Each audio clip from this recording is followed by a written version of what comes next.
चंद्रयान 3 पृथ्वी की चक्कर काटने के बाद चांद की सतह पर उतरने के लिए आगे बढ़ चुका है और इसे चांद की सरफेस पर उतरने तक 42 दिन लगेंगे। लेकिन ऐसा क्यों? यह सवाल स्वाभाविक है, क्योंकि चाहे अमेरिका का चांद का मिशन हो या फिर रूस का, सभी ने अपने अंतरिक्ष यानों को वहां चौथे या पांचवें दिन ही उतार दिया था। चंद्रयान 3 को 42 दिन और बाकी देश यानी रूस, चीन और अमेरिका कम वक्त में चांद तक स्पेसक्राफ्ट भेज चुके हैं। मगर भारत इतना लेट क्यों है? तो चलिए इसके पीछे की साइंटिफिक रीजन को समझते हैं। पहले जान लीजिए कि चंद्रयान की मौजूदा स्थिति क्या है और उसके लोकेशन के बारे में। फिलहाल चंद्रयान 3 पृथ्वी की आंतरिक कक्षा में सफलतापूर्वक स्थापित हो चुका है। इसरो के मुताबिक अब चंद्रयान 41,762 किलोमीटर गुणा 173 किलोमीटर ऑर्बिट चुका है। इस तरह के मुताबिक चंद्रयान से की सेहत सामान्य है और उसके सभी उपकरण ठीक से काम भी कर रहे हैं।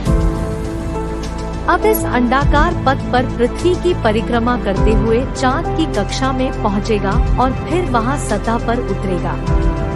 जिस आंतरिक कक्षा में चंद्रयान 3 फिलहाल परिक्रमा कर रहा है, वो धरती से 35,000 किलोमीटर दूर है। इसमें वह दिन में 5 से 6 बार पृथ्वी का चक्कर काटेगा।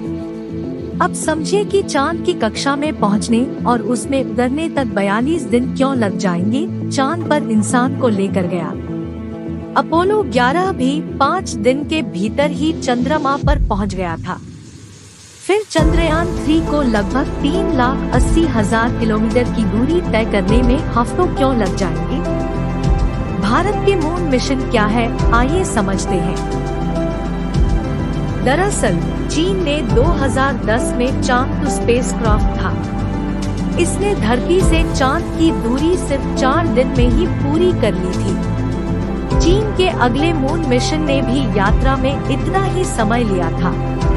चांद के पास पहुंचने के लिए सोवियत यूनियन का पहला अनमैन्ड मिशन लूना 1 सिर्फ 36 घंटों में ही पहुंच गया था। चंद्रमा पर 3 इंसानों को ले जाने वाला अमेरिका के अपोलो 11 के कमांड मॉड्यूल कोलंबिया ने भी 4 दिन में ही थोड़े उससे ज्यादा वक्त लिया, लेकिन यात्रा पूरी कर ली। यहाँ थोड़ा साइंटिफिक रीजन समझिएगा कि चंद्रयान को सतह पर उतारने के लिए भारत का क्या प्लान है। भारत की प्लानिंग की बात करें तो 22 दिनों तक पृथ्वी की धुरी यानी इलेक्ट्रिकल ऑर्बिट में चंद्रयान रहेगा।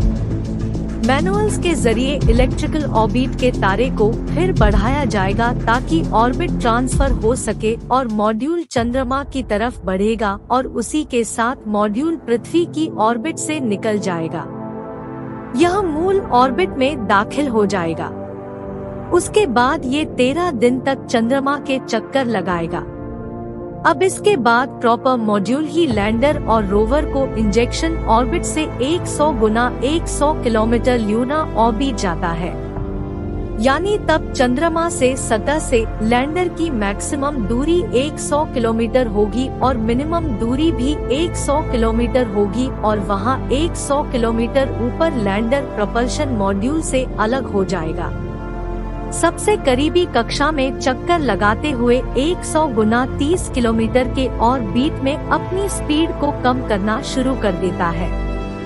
यानी चंद्रमा से सतह से लैंडर की मैक्सिमम दूरी 100 किलोमीटर होगी और मिनिमम दूरी 30 किलोमीटर होगी, तभी वहां स्पीड कम कर देगा। लैंडिंग के बाद रोवर रैंप से बाहर निकल जाएगा। इसके बाद ये 14 दिन तक एक्सपेरिमेंट करेगा। चंद्रयान 3 के 3 अहम हिस्से हैं। प्रपल्शन मॉड्यूल के अलावा विक्रम लैंडर और प्रज्ञान रोवर भी अहम हिस्सा है। भारत की बात करें तो इसरो के पास इतना शक्तिशाली रॉकेट नहीं है जो चंद्रयान 3 को सीधे चांद के रास्ते पर पहुंच जाए। अपोलो मिशन समेत ट्रांस लूनर इंजेक्शन यानी TL की ट्रेजेक्ट्री का यूज हुआ था।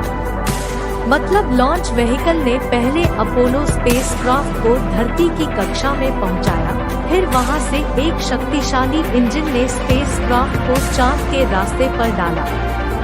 इसके लिए 6 मिनट तक रॉकेट को जलाए रखा गया और किसी गुलेल की तरह अपोलो 11 को तेजी से चांद की ओर रवाना किया गया था।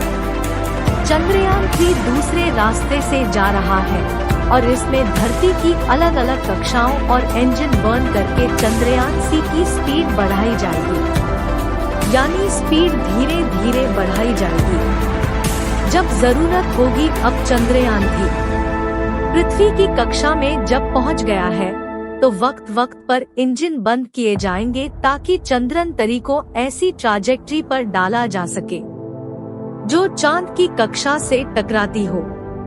फिर एक और इंजन बढ़ के जरिए चंद्रयान 3 को चांद की कक्षा में छोड़ा जाएगा। इसरो ने चंद्रयान और मंगलयान विष्णु में भी यही मल्टी स्टेप अप्रोच अपनाया था।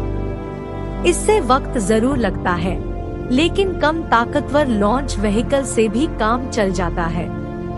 मिशन को अंजाम देने के लिए इसरो के वैज्ञानिक धरती और चांद के गुरुत्वाकर्षण बल का भी इस्तेमाल करेंगे। चंद्रयान 3 एक दीर्घ वृत्ताकार रास्ते में आगे बढ़ता रहेगा। जब यान को पृथ्वी की ग्रेविटी से निकलने के लिए ताकत चाहिए होगी तब उसे वक्त इंजन बंद किया जाएगा। फिर ये चांद की कक्षा की ओर चल पड़ेगा। फिर यही चांद के चक्कर लगाएगा और 100 किलोमीटर के सर्कुलर ऑर्बिट हुए चंद्रयान 3 नीचे उतरेगा। फिर propulsion मॉड्यूल लैंडर अलग हो जाएगा और लैंडर चांद की सतह की ओर बढ़ेगा। लैंडर के साथ रंभा और ILS 14 दिन तक सक्रिय रहेंगे और इस दौरान सभी पहले ऐसे प्रयोग को अंजाम देंगे जो पहले कभी नहीं हुए। सब कुछ ठीक रहा तो अगले महीने भारत का चंद्रयान 3 इतिहास रचेगा।